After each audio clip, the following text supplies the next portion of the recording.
All right, we're rolling here with the Meat Mafia podcast. We have John Constas with us today. John is a health coach, and we came across him on Twitter. He's one of the best accounts out there. We're excited to have him on. John, what's going on? I'm doing very well, Harrison. Thanks for having me, guys. And Brett, I think we had a couple postponings, but It's great to finally connect with each other and then speak today. So I'm really excited as well. Yeah, it all worked out the way that it was supposed to. And you're joining us from Canada, right? That's it. Yeah, the East Coast. So in Montreal, up in Canada. Perfect. Well, we're excited to have you on. I know that when we first started writing some of our threads on Twitter, which was like January of this year, you were one of the first health accounts that we stumbled upon and got great value out of your content. So number one, just wanted to thank you for all the work that you're doing. And I know that one of the things that you post on your Twitter is that you really help people blueprint their health, their energy, optimize all that, their sleep. And you have a great thread that I think it says confession. I used to work for Big Pharma. So I think we'd love to just learn a little bit more about your story, about how you got from Big Pharma to getting into the health coaching space and just helping so many people optimize their health. That would be a great starting point. So I'll give a little bit of a backstory before I get into the pharma, because I think it's important in the whole sphere of the story. I grew up in a family. We were very health conscious. We were eating very balanced, Mediterranean, Greek origins. We were eating well, and well to the standards of what we thought was eating well. As I got older, and as I was a teenager, I was eating a lot of junk food, a lot of cereals, a lot of things that, we were told were healthy for us. But looking back, it was probably just poisoning me, as I got older. So around 12 years old, I got an autoimmune disease in my eye called uveitis. And, it was basically like, I woke up one day and I felt like I was going to go blind. I couldn't see anything. And so I went to the doctors, and, 5 years it took them to tell me that they don't know where it came from. They just had no idea. The only solution they had given me was to take cortisone drops in my eyes multiple times a day. And that was at 12 years old, 13 years old. And I ended up graduating high school with cataracts. So I had to, with the medication that they gave me over the years, I ended up getting surgery that somebody in their 80s usually gets. And, now I have artificial lenses in my eyes. And, it left a sour taste in my mouth. I was like, after all this, nobody could tell me why this happened. Nobody could tell me what I could do to make sure it doesn't get worse. The doctors were saying, oh, it's an autoimmune. So you have to be careful. Maybe in the future, you're going to get things like Crohn's or rheumatoid arthritis. So, that scared me. And I was 16 years old, 17 years old. I'm like, great. I have a potential of getting really sick in the future. This sucks. So that was the first bad experience. And then, at that point, I was in high school. I went to university. I studied in biology and in kinesiology. So I have a science background. I was very much I loved medicine. I loved health from a young age. I had a lot of clinicians in my family, doctors, pharmacists, all those sorts of things. And then in my mid 20s, due to the previous lifestyle in college, which was partying, drinking, staying up late, eating like crap. I ended up developing, I was in a really stressed out part of my life. I was in a bad relationship. Things weren't going too well. My career was flying through the roof. I was in pharma. I was really successful. I was good at what I was doing, but I just felt empty inside. I was like, this is, there's something up with what's going on. I don't really like this. It's stressing me out. It's making me very anxious. I was very worried. I got to the point where I was pretty much depressed and burnt out. And it got so bad that I literally lost my libido completely. I could just not, my sex drive was completely gone. That's when I started panicking, right? At 26 years old, not having a sex drive, you're like, I'm screwed the rest of my life. What am I going to do? So I went to doctors after doctors. They were all saying, oh man, it's all in your head. Don't worry about it. Take it easy. Here's some Viagra. Here's this, here's that. They were just throwing more medications and nonsense at me. And I said, I can't live like this anymore. I feel like an empty shell of myself, and this is not a way to live. Um, at that point in my life, I was training, I was exercising. I kind of knew about a bit about supplements, but I wasn't really like involved in that world. So, due to the health problems that I was having, I decided I have two options here. Either I'm going to go down the traditional medical allopathic medicine, and they're going to give me some benzos for the rest of my life or antidepressants, and that's going to be my demise. Like that's who I'm going to be for the rest of my life. There's a little voice in the back of my head's like, oh, maybe there's something natural, maybe there's something outside the box that you haven't explored yet that you should check out. So I was back in the day a big fan of Charles Poliquin at that point. And I was doing a lot of my research on fitness and training through him. And he would talk a lot about functional medicine and supplements and all those sorts of things. So I had like that curiosity. My curiosity had been piqued, but I wasn't sure where to go. So the first thing I said, okay, maybe I should go to a health food store. Maybe somebody at the store will be able to help me. So I go there. The naturopath gives me two herbs. He's like, look, this, I work with a lot of people that are very burnt out like you and very stressed. Try this, try ashwagandha and rhodiola, he gave me. I started taking those within, 2-3 days.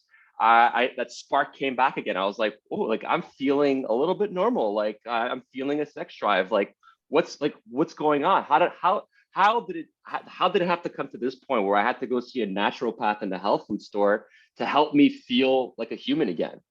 And so then like just how wonderful the universe works, right? At that point, I was in pharma. I was really I dove into that, and I said, maybe it's a time for me to have a change in my career. And I was looking on LinkedIn, and I fell upon this company called Orthomolecular Products, which is a very well-renowned supplement company in the US. And basically they're like they're very avant-gardiste. They've been doing a lot of research, bringing the science to the realm of functional medicine and teaching doctors, how to use the power of supplements and lifestyle medicine to improve the well-being of their patients. So I saw this company, I went on their website, everything was like, oh, like I need to be here. Like this, like it was like a little calling for me. And I applied, got the job, and then I was extremely successful in that world as well. I was working as an account executive. I started the territory here in Canada from zero. So I learned how to build a business for somebody else. And I got, what happened was all the knowledge that I gained throughout my experience in my tenure at Orthomolecular, teaching doctors how to help their patients. I was like, maybe there's something that I could do with this knowledge. Like I felt like I knew sometimes more than the doctors I was speaking to. So I was like, maybe I could do something with this. Maybe there's some knowledge that I could use for my own benefit. And I had a buddy at a time, he was telling, I was with him one evening and we were just talking about nutrition and stress and all these sorts of things. So I was, blabbermouthing about all the stuff that I'm learning and all the stuff that I knew. And he's like, dude, like, this is really great, but I don't understand a single thing you're talking about. So he's like, if you could figure out a way to make this super simple, maybe you could build a nice brand out of this and really help a lot of people. And that sparked the Twitter idea. I had another friend that was on Twitter and he's like, yo, join Twitter. If you want to start a brand, I've tried the Instagram, I've tried the Facebook, Twitter is where you got to start. So I went in there, started writing at the wall for a good year, started making my connections with people, and I had some guardian angels that helped me at the beginning to grow my brand. And now if somebody would have told me back in those days that I would be at 60,000 followers right now, like I wouldn't believe them. I'd be like, oh, like no friggin' way, But that's pretty much how I am. I got to where I am now is essentially it was out of the sheer demand. People were asking, I was giving value, I was helping people. Just, no, I wasn't asking for anything in return. I just wanted to share knowledge. I knew that I was very stressed and other people were very stressed and they weren't sleeping well. So I was like, let me try to help as many people as possible and we'll see where it takes me. And so, now it's evolved into a full-time job. Where I'm taking, professionals that are not sleeping well, that are highly stressed, that have gut issues, And, we're creating an amazing experience and an amazing program for them to take their health to the next level and really solve these pressing issues that have been plaguing them for a while. So let's say, guys, I'm just living my dream. It started off in pharma. I realized that wasn't where I wanted to be, and I'm living my dream right now, and it's an amazing and it's an honor to be able to help so many people. So it's been great so far. Dude, that's an awesome story, and also congrats on making the clean break and working for yourself. Like, that's a huge step to take.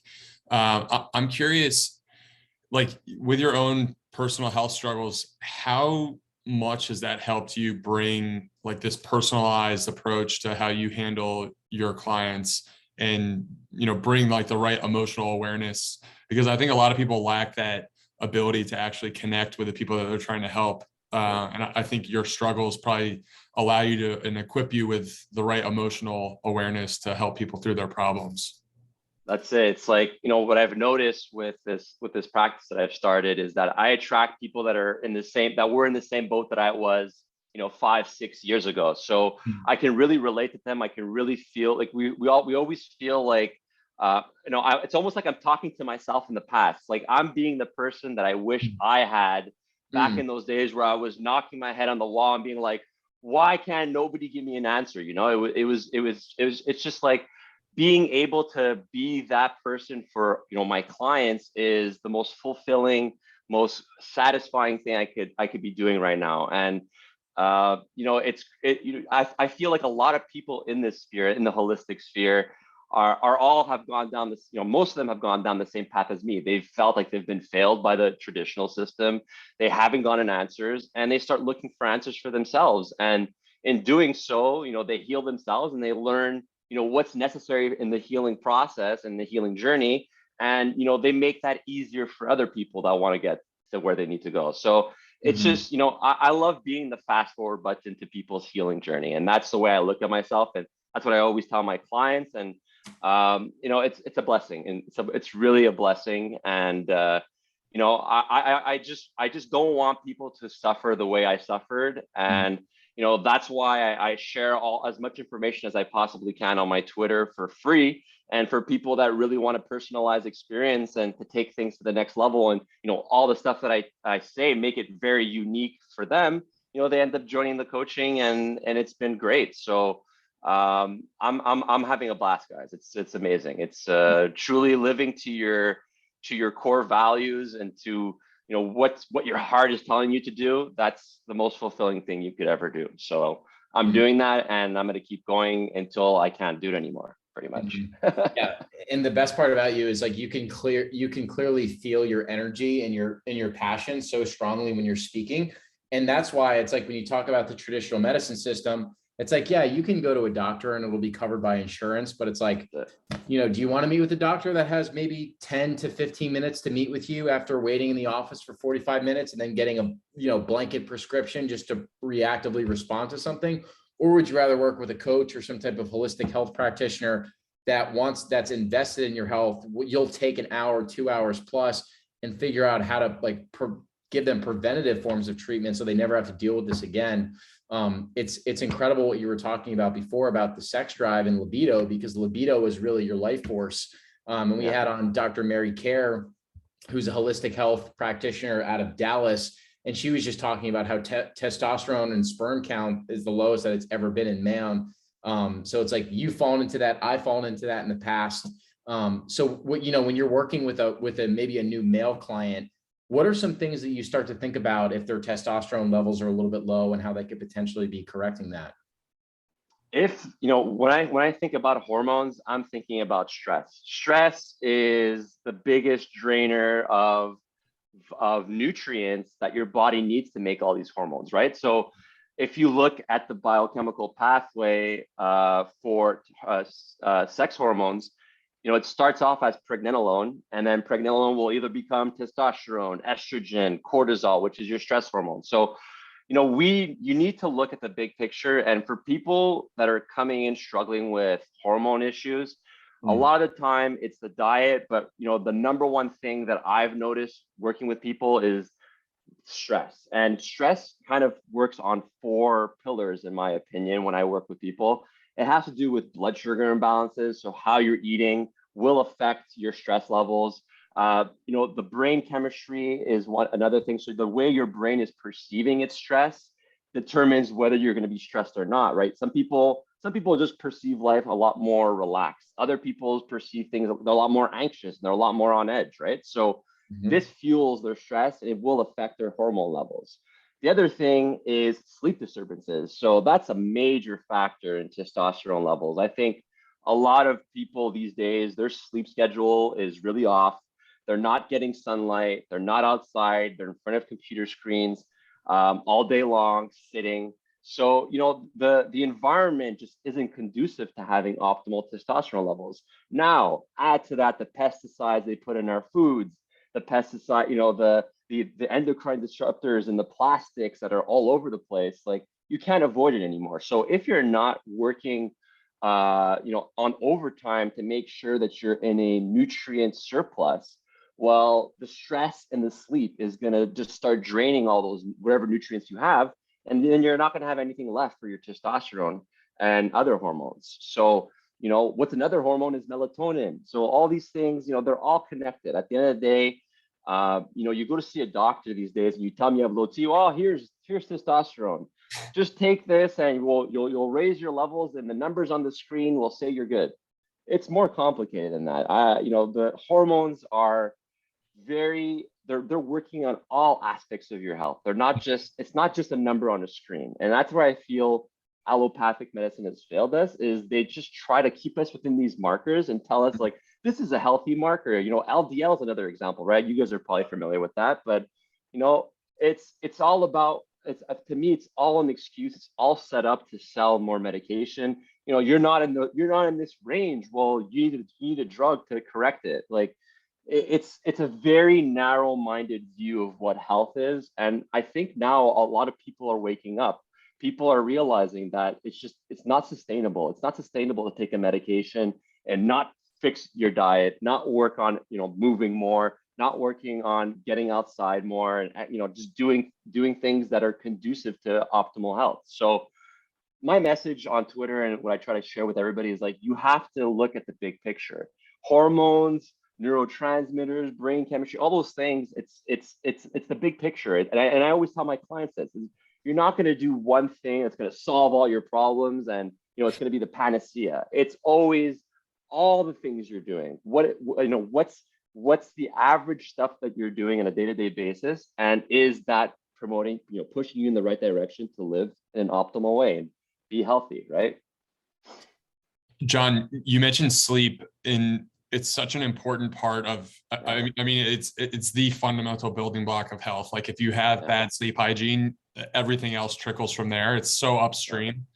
What sort of stuff do you do to help fix people's sleep hygiene? Because so many people are struggling. Like, I think I read a statistic, like from 1900 to now, we've lost basically an hour of sleep on average per person. So what sort of things do you incorporate when you're talking to a client about when it comes to sleep hygiene? Number one is going to be sleep environment. If they're, and especially not only just sleep environment, just evening environment. Now the new hot topic that's kind of coming to the forefront, especially on Twitter, is quantum biology. And so using the power of light to heal the body. So what the research is showing, and what clinicians that are working with people like me and their practices are seeing, is that you're using the supplements, you're eating well, but everything, the way you're living, the environment you're in, is just not conducive to optimal sleep. So let's say our ancestors, when the sun went down, there wasn't LED lights and TV screens open, up until 10, 11 p.m. Like, it was dark, there was a fire, maybe there was a little bit of light, and their body, their circadian rhythm, their biological clock was just tuned to the night and day cycles. What I see with a lot of my clients is that, they're, as people that are working a lot, they're working late in the evenings, they're working before bed, they're on their screens, they're watching TV, they have all the lights on. Well, that's basically telling their brain, like, it's almost like they're looking at an artificial sun right before bedtime.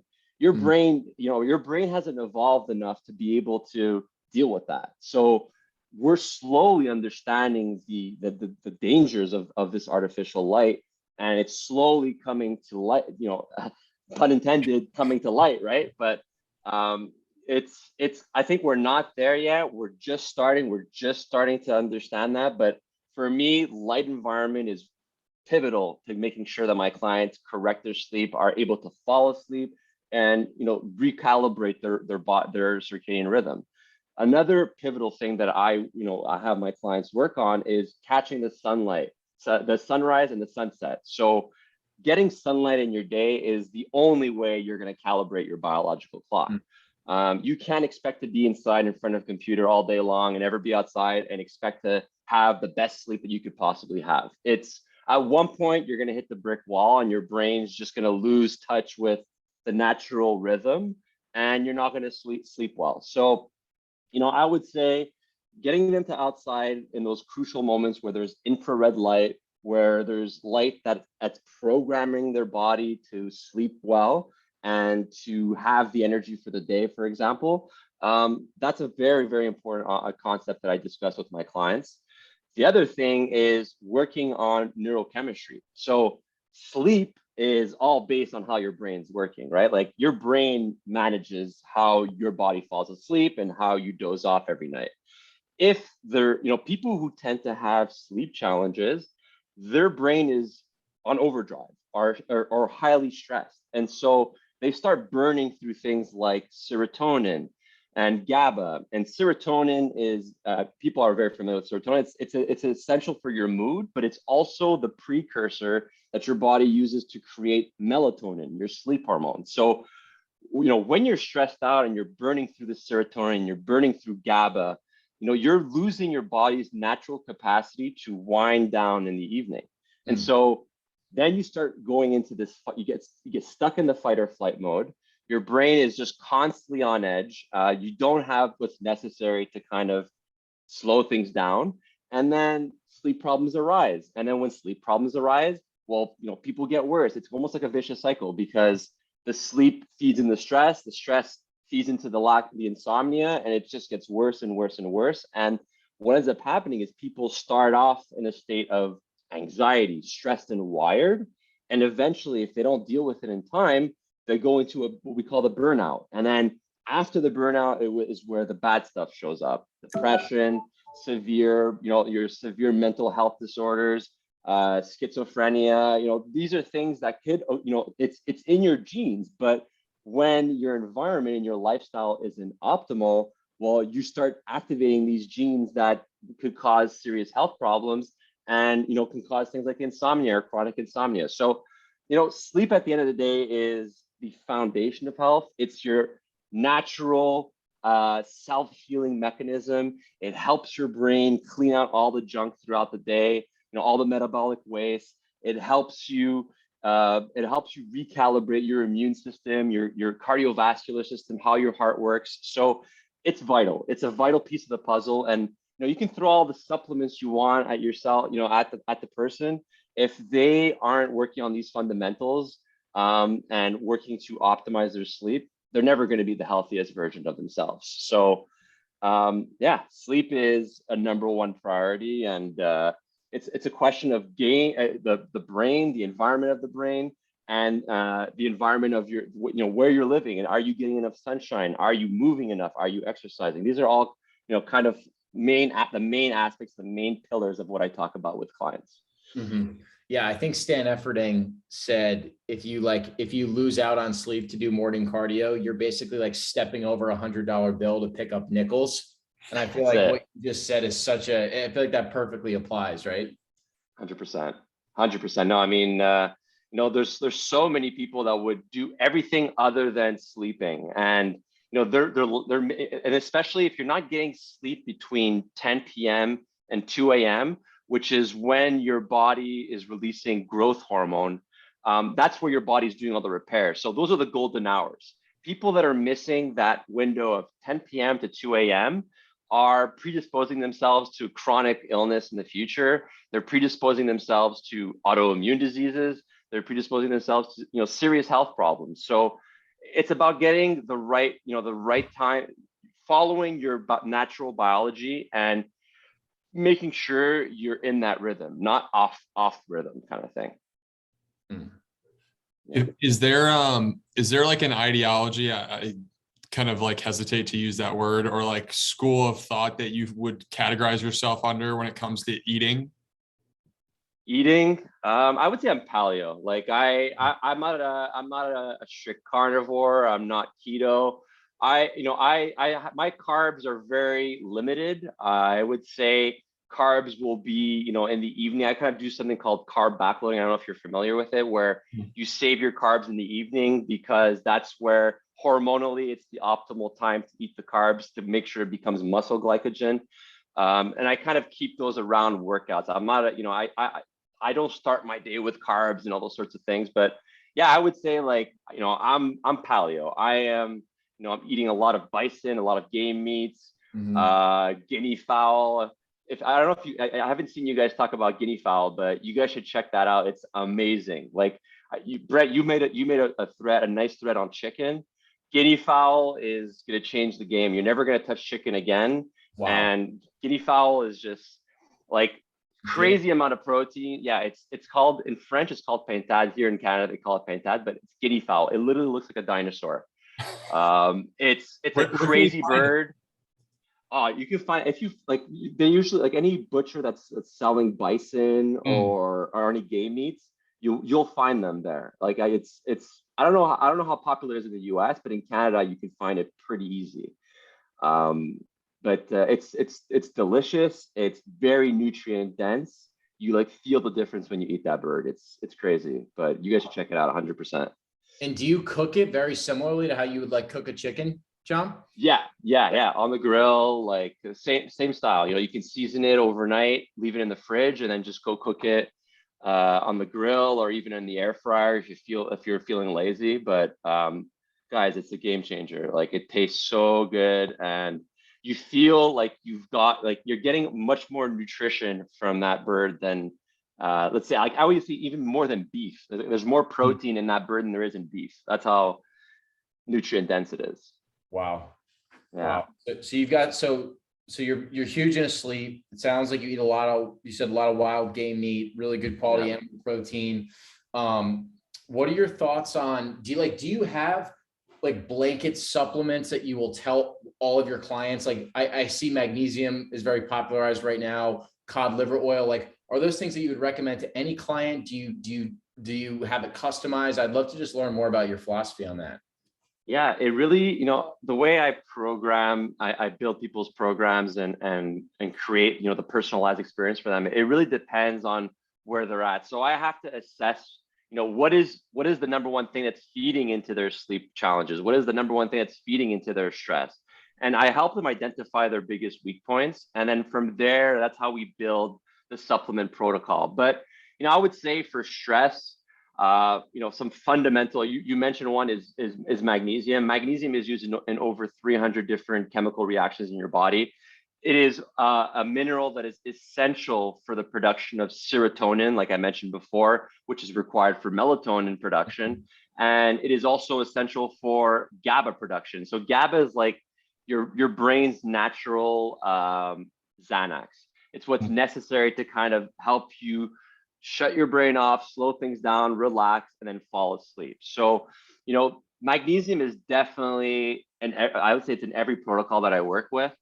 The other thing that I use pretty often with clients is a B complex. And, obviously in your diet, you're going to be getting a lot of B vitamins, and you're going to be, especially if you're eating meats and all sorts of things, you're getting a lot of B vitamins. But what I've noticed for a lot of my clients that are highly stressed is they're eating pretty well, but there's still a deficiency there. So the other thing with B vitamins is that your brain uses B vitamins, both hemispheres of your brain use B vitamins to communicate with one another. So if there is a deficiency, well, there is miscommunication and misfirings happening within the neurons of your brain, which equals stress, which equals insomnia, which equals anxiety. So this misfiring is something that you don't want to happen. You want to make sure that the person, especially with your stress out, that you're getting enough B vitamins. Supplementation is great because it really it overcharges. It gives you a much bigger surplus than just eating meat. You would have to eat a lot of meat to get a lot of B vitamins, right? It's like the average person isn't eating 2 pounds of beef like you, Brett, per day. So Yeah. it's hard. It gets pretty hard, and people that are very depleted need that extra boost. So, I always tell people supplements are like the fast forward button. They're not like the foundations of things. You have to work on your foundations. You have to make sure you're you're hydrating yourself. You have to make sure you're eating the right foods. But the supplements come in to fast forward the process, and that's where something like a B complex comes in. And another popular one that I use for people that are really stressed out is L-theanine.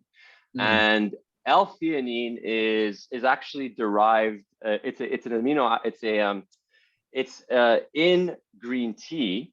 It's an amino acid, and this theanine, what it does is that it boosts the production of GABA in your brain again. So GABA is that relaxation neurochemical. And also what research has shown is that L-theanine actually increases alpha brainwaves. So alpha brainwaves are what your brain, the state that your brain is in right before you go to bed, right before you're going to bed, where you're relaxing and try to fall asleep. L-theanine is one of those things that people will notice a difference when they take it. It's like an instant calmer. There isn't a risk of overdoing it. That's the beauty of it. Things like magnesium, if you overdo it, you could have liquid stool and you bowel flush, so it's not really pleasant. But L-theanine is one of those things that when people are really stressed and they're coming to see me, I get them on that immediately, and just to like short circuit that stress response, that fight or flight that they're in. So I would say those are the top 3 things that I'm using pretty frequently, and they get me the best results with people that are highly stressed or are just not sleeping well, honestly. John, you've mentioned a few times kind of a lot of information on the brain function, but one of the things that people talk about is how gut health is directly related to your brain health and vice versa. What sort of things do you do to help people figure out gut issues? Because that's something Brett's dealt with personally, and I know a bunch of people also deal with it. So is there anything that you use in particular for that? Yeah, what I always, when a client's coming to see me and they're not sleeping well, if I were to go to work on the gut with them, it would take like a good 6 to 12 months for them to like notice, I'm much healthier. So, in my opinion, working with people and through my experience of working with people, I've noticed that if you want to correct sleep challenges, you've got to work on the brain first. But yes, the gut health is fundamental. All your neurotransmitters are being produced by your gut. How your body absorbs all the food is happening in your gut. So if you can't absorb the B12 you're eating, if you can't absorb the zinc you're eating, if you can't absorb the magnesium you're eating, well, you're out of luck. You're screwed in the long term, because especially if your gut is having a malabsorption problem, well, that's going to cause things like inflammation. Your body, your stomach's not going to digest the food properly. It's not going to break down these proteins. Then it's going to go into the gut. It's going to cause fermentation. It's going to cause bloating. It's going to cause inflammation. And people are going to get sick over time. And so I would say, just in general, our digestions have been completely messed up. And the way allopathic medicine treats it is by making it essentially worse, right? Like, look at people with PPIs and antacids. Like, the problem is that we're not producing enough acid. It's not that we're producing too much. And so medicine is, instead of going to the root cause and saying like, hey, like this patient's stomach acid isn't working, their gut health is all messed up, like, let's just make it worse and make their stomach acid even weaker and less effective, and not allow them to break down their proteins. If they can't break down their proteins, they can't get amino acids, they can't produce, they can't repair their cells, they can't repair their body, they can't repair their gut. So gut health is fundamental. And for me, I always, the way I work on the gut with certain people is obviously nutrition, what you're eating, fermented foods. Are you getting enough bone broth? Are you getting glycine in your diet? Are you getting glutamine in your diet? These are things that, glycine and glutamine are 2 excellent supplements for gut health. Glutamine the beauty of glutamine is that amino acid, when you consume it as a supplement, it enters the gut and it can transform into it's called transamination. It can transform into any amino acid it needs to. So whatever your body needs, glutamine is there and it transforms into the amino acid to help repair the gut and repair the gut lining. So you guys are probably familiar with the gut lining. It's kind of like little bristles, and it's all, when people have gut problems and gut health issues, it's just those bristles are all damaged and there is no mucus layer that's protecting, that's filtering out what needs to enter the body, what's supposed to stay in, inside the colon. And that's where things like endotoxins enter the bloodstream, fungi that cause skin problems. People always have, if they have like a fungus infection on their skin, they just think it came from the skin. A lot of the time it's coming from the gut. It's coming from a leaky gut. So at the end of the day, the gut is the foundation of health. You could, if you want to get people to feel good, you have to work on the brain. But long term, if you want to make sure that they thrive, well, the gut's got to be intact. The gut's got to be supported. It's got to be given, the microbiome has to be given what's needed for it to thrive as well. And right now, when it comes to gut, we don't know anything. Like, we're still in the infancy, and it's been maybe 20, 30 years that functional medicine has talked about how the gut is the foundation of health.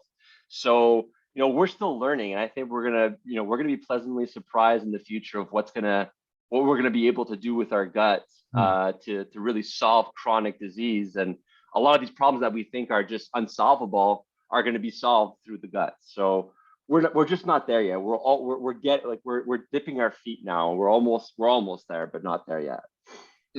Have you read The Maker's Diet by Jordan Rubin before, John? No, I haven't. So he started the nutrition company Garden of Life, and then he's a co-founder of Ancient Nutrition with Dr. Axe. And he had I had ulcerative colitis. He had Crohn's, but he had like a 5-year battle with Crohn's where I think he had gotten down to like 100 pounds and was like this close to dying. And he talks a ton in that book about basically like his protocol to naturally heal Crohn's through diet and lifestyle and reclaim his life. And one of the things that he talked about that I didn't know is that there's a brain up here in your head, but there's also a brain that exists in your gut. That's why we think we have this concept of a gut instinct, is that there's literally there's a brain. You probably know what the technical term is, but most people can't even have a strong gut instinct or be able to listen to what this brain is telling them, because it's just chronically inflamed through like refined sugars, sleep deprivation, carbohydrates, all the stuff that you're talking about. So it just made me think of that. Yeah, no, absolutely. I mean, what you're probably referring to is the vagus nerve. So your brain has a giant nerve that goes down into the gut called the vagus nerve. It's like a super highway of information. So it's the brain is sending information to the gut, and the gut is sending information to the brain. And people that one big factor in people's stress levels is a vagus nerve that isn't stimulated, that isn't functioning right. Mm-hmm. So, at the end of the day, it's all connected, right? If you're stressed out, well, your gut's going to be messed up. Your health, in the long term is going to be negatively affected, and you're going to have a whole bunch of other problems. So the brain and the gut are pretty much the same.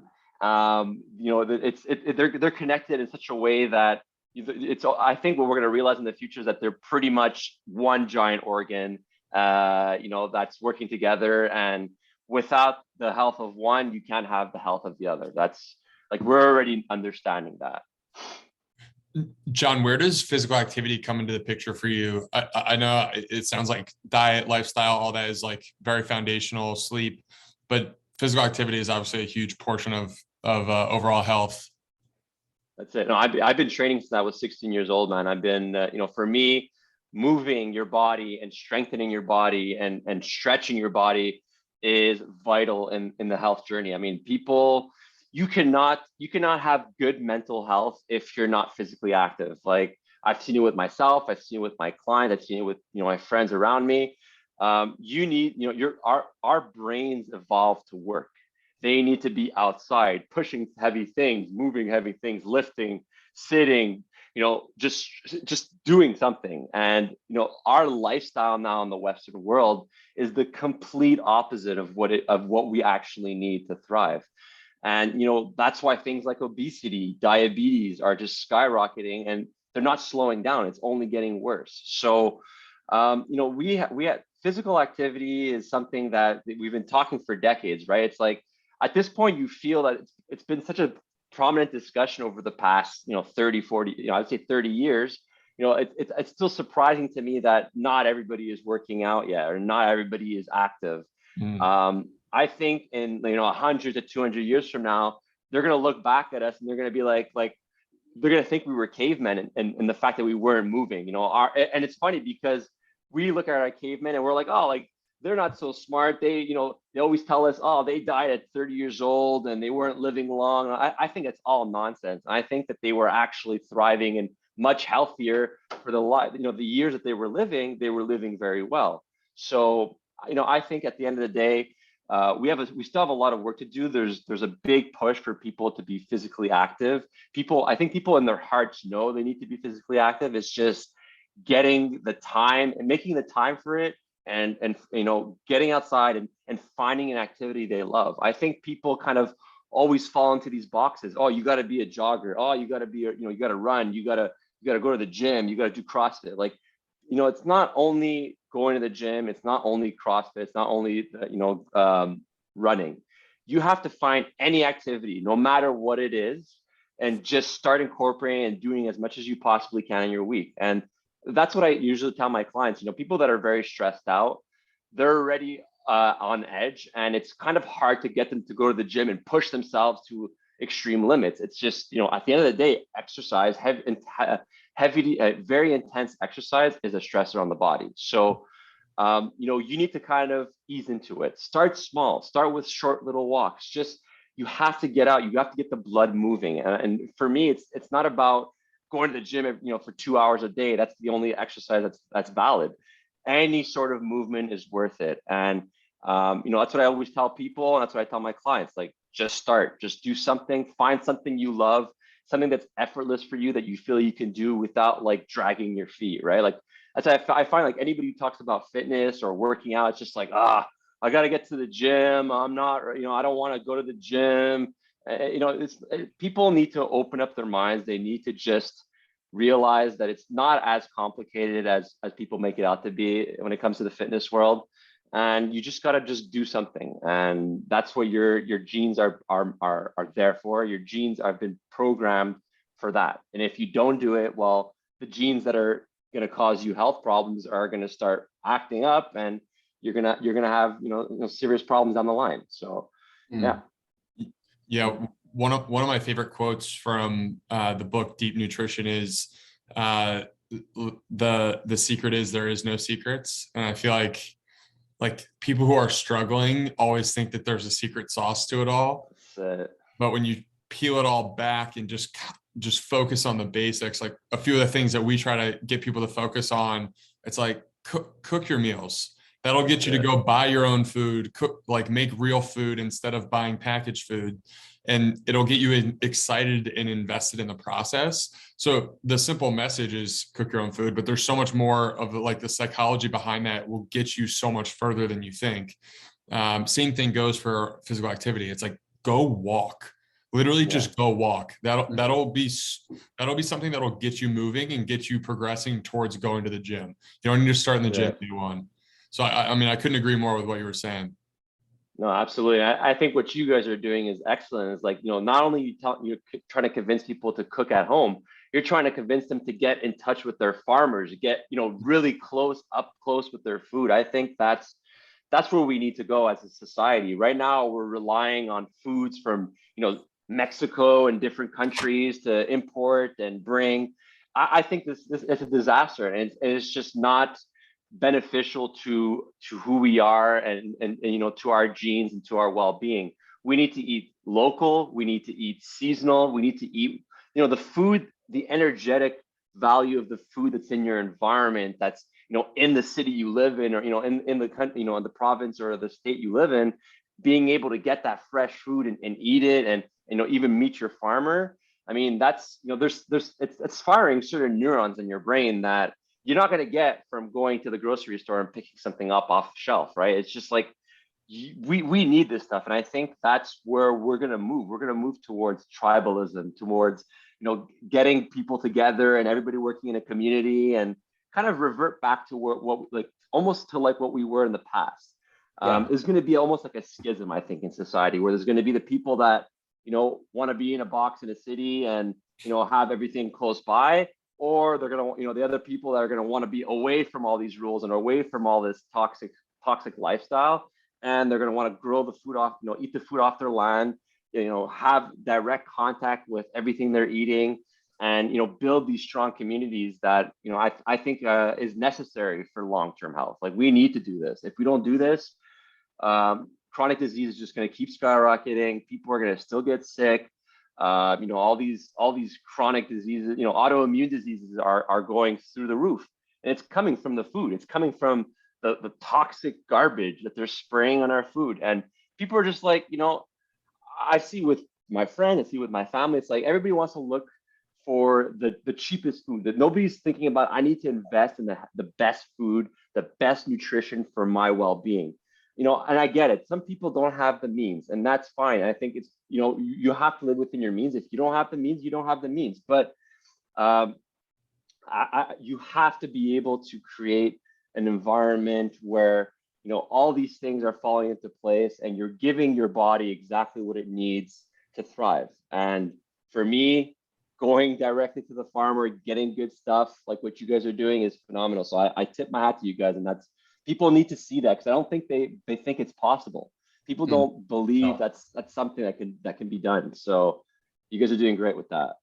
Yeah, you have to show them the proof of concept. And I think you touched on it before when you were talking about the guinea fowl. You were saying, like, number one, it's delicious, but number two, you were saying, like, you can literally feel the nutrient density. Like, you can literally feel the energy from the animal being transferred to you after you eat, and feel energized after a meal. And that's the complete opposite of 99% of people of Western society. Like, I think about when I lived in New York, you'd go out with your coworkers and eat a pizza for lunch and literally want to crawl under your desk and pass out. It's like Western society, we're filled with all these activities and these foods that literally deplete you of nutrients. It almost feels like you have an affair when you're eating these foods, versus when you're switching to that hyper localized approach of like game and beef and real animal protein and fruits and vegetables and honey. It's like you genuinely feel that nourishment and that energy. And that's what your relationship with food is really supposed to be like.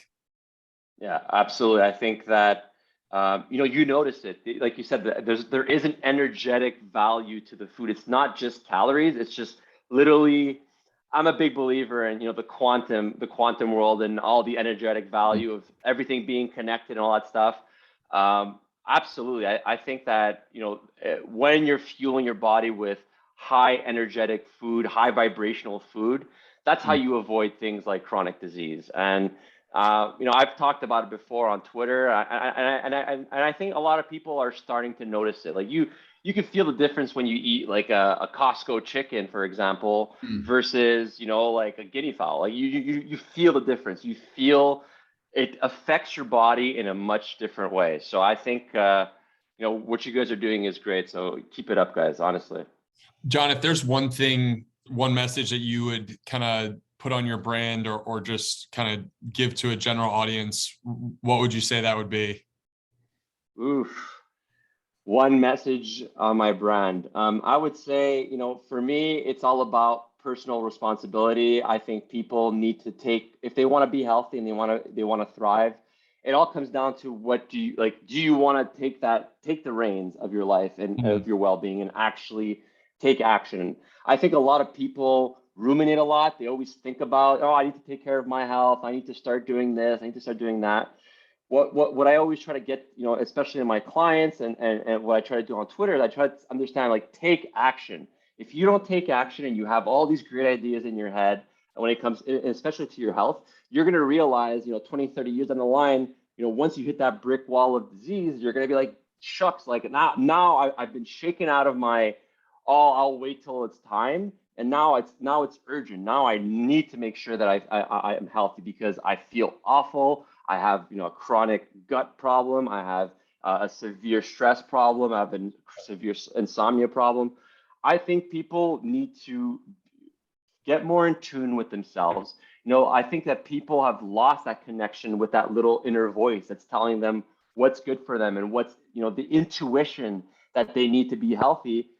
We all have that. It's all within us. We know, like, our ancestors thrived on that. I mean, we're here today, all three of us, because our ancestors used that intuition to keep themselves alive and keep their families alive. And I know, as a modern society, we've lost complete touch with that intuition, and we're just looking for an outside research paper or authority to tell us, like, this is what you need to do. No, like, for me, it's all about health. Is about intuition. It's about being listening to that gut feeling. You guys were talking about a gut feeling. Like, we have that gut feeling. It's telling you what you need to do, and you just need to take action and do it. And health is about taking action at the end of the day. If you don't take action, you just can't be healthy. Like, nothing you're gonna do, if you're not moving, you're not doing what you need to do, you're not gonna get to where you need to go. So absolutely, I think that, like, that would be kind of like the summary of my brand and what I try to portray to people on Twitter. Beautifully put, man. I think that the take action thing is, I mean, it's the call to just taking ownership of every aspect of your life, starting with health. Yeah. Yeah. I mean, I would say, I think we all at one point play victim, right? Like, we all, it's easy to play the victim than it is to be the leader and the director of your entire life. So yeah, no more victim mentality. I want people to believe that they could be the healthiest, and they don't just need a drug to do that. They have that power within them to get it done. So that's kind of my message through all the tweets. The background message between all my tweets, for all my tweets, is that that's what I would say it is. I love it. John, what's the best way for people to connect with you? Would that be your Twitter, or is there a better resource? Right now, it's Twitter. You can find me on at John Constas. And right now I'm on Twitter. I'm planning down the line maybe to expand to another platform, but Twitter is just the best. It's great. Like, I always learn something on that platform. It's just a great place to be. So for now, it's Twitter. Perfect. And you have links there to your private coaching and everything if people want to work with you on a one-on-one basis, consultation calls, all that stuff. Exactly. Everybody, on my bio, there's a link for the application form for anybody that wants to do coaching. And yeah, all my contact info is there. So if anybody wants to reach out, my pleasure. Dude, it's been such a great conversation and such a high energy conversation. Really appreciate you coming on, John. This has been awesome. Thanks, Harrison. It's been a pleasure to meet you guys and speak with you guys. You guys are awesome. Keep up the great work. I love what you guys did with the brand and using, the Mafia. It just fits really good. So keep it up, guys. And I'm excited to see how you guys evolve in the next little bit. Thanks, brother. We're going to have to get you in Texas to have some Guinea Fowl together, or some bison or something good, right? Yeah, man, absolutely, Brad. I'd be so down 100%. I saw what you guys are eating. I'm like, I want to go to their party 100%. Yeah, I know. Do it right. All right. All right, John. All right, guys. Take it easy. Thank you.